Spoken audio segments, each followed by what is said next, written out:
प्रश्न 33। 8.6 सेंटीमीटर लंबा एक रेखाखंड खींचें। इसको कर्ण मानकर एक समकोण समद्विबाहु त्रिभुज बनाएं। समकोण शीर्ष से कर्ण पर लंब खींचें तथा इसे मापकर लिखें। सबसे पहले हम एक सीधी रेखा खींच लेंगे स्केल से। इस तरह से एक सीधी रेखा खींच लेंगे। उसके बाद कह रहा है कि 8.6 सेंटीमीटर लंबा एक रेखाखंड खींचें। तो देखिए 8.6 सेंटीमीटर हम नाप लेते हैं। 8.6 सेंटीमीटर। तो देखिए इस तरह से हम नाप लेंगे 8.6 सेंटीमीटर। 8.6 सेंटीमीटर तो यहां तक आएगा। देखिए इस तरह से हम नाप लेंगे 8.6 सेंटीमीटर।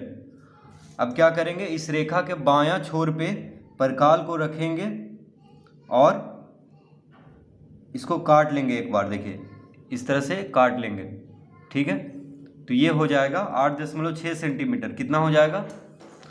8.6 सेंटीमीटर। मान लीजिए इसका कोई नाम दे देते हैं, ठीक है। नाम तो दिया हुआ नहीं है प्रश्न में, लेकिन हम इसको कोई नाम दे देते हैं। मान लीजिए हम इसको दे दिए AC। क्या दे दिए? AC, ठीक है। तो AC दिया हुआ है 8.6 सेंटीमीटर। मान लेते हैं AC, हम इसका नाम दे दिए हैं। कोई भी नाम आप दे सकते हैं, MNOP कुछ भी, ठीक है।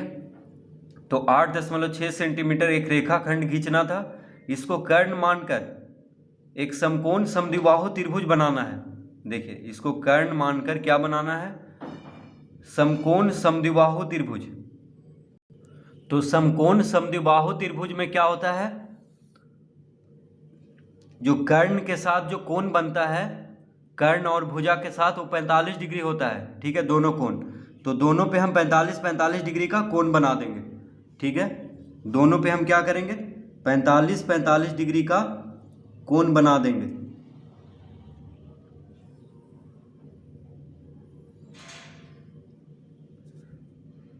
तो एक बार काटेंगे तो 60 डिग्री, ठीक है। और 60 डिग्री और 30 डिग्री के बीच में होता है 45 डिग्री।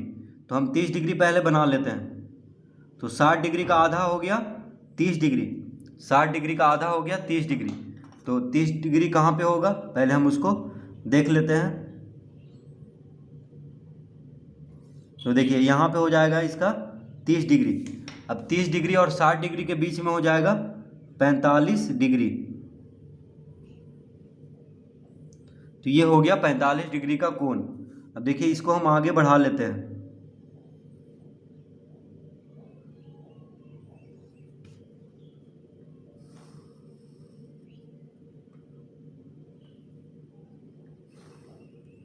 इस तरह से आगे बढ़ा लेते हैं। तो ये कितना डिग्री का कोण हो गया? 45 डिग्री का। इधर भी हम 45 डिग्री का कोण बनाएंगे, ठीक है। क्यों बनाएंगे इसको हम बाद में देखिए बताएंगे बढ़िया से।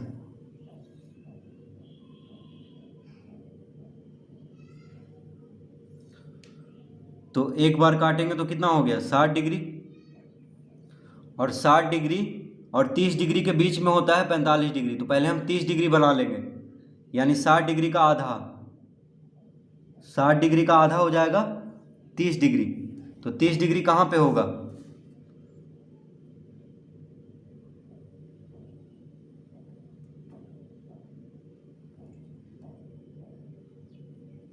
यहाँ पे देखिए 30 डिग्री होगा।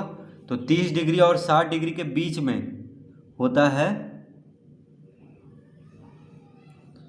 45 डिग्री का कोण।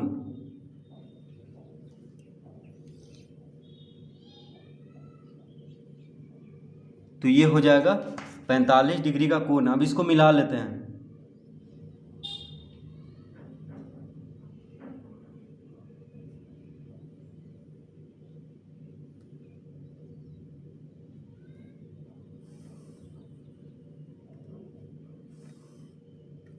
तो ये हो गया 45 डिग्री का कोण।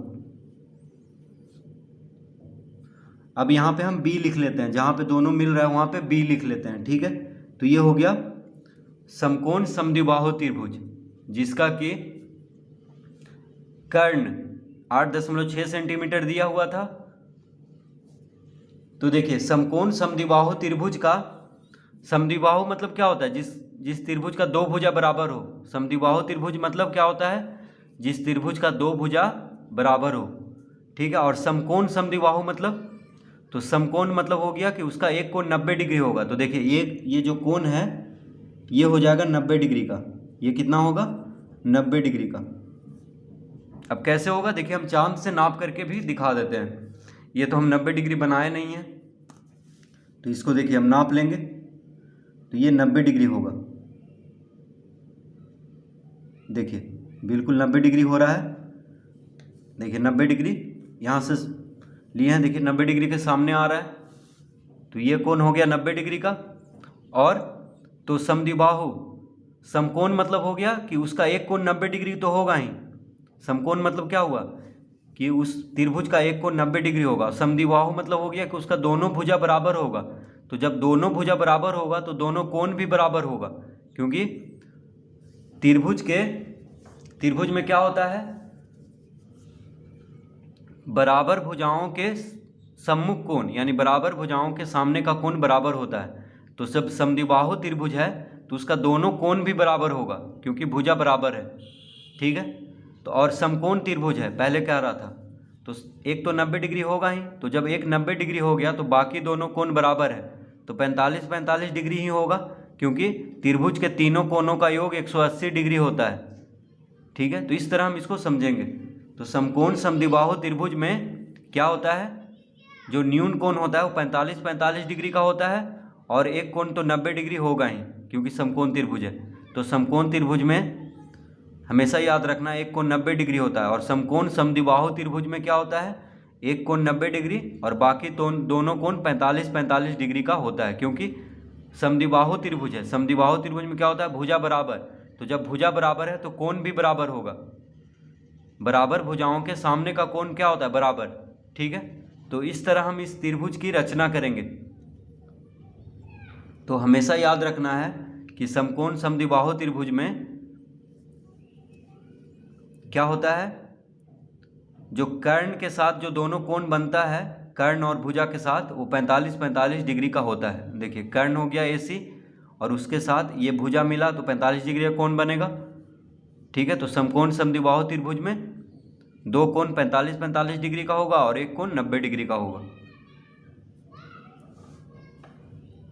तो इस तरह से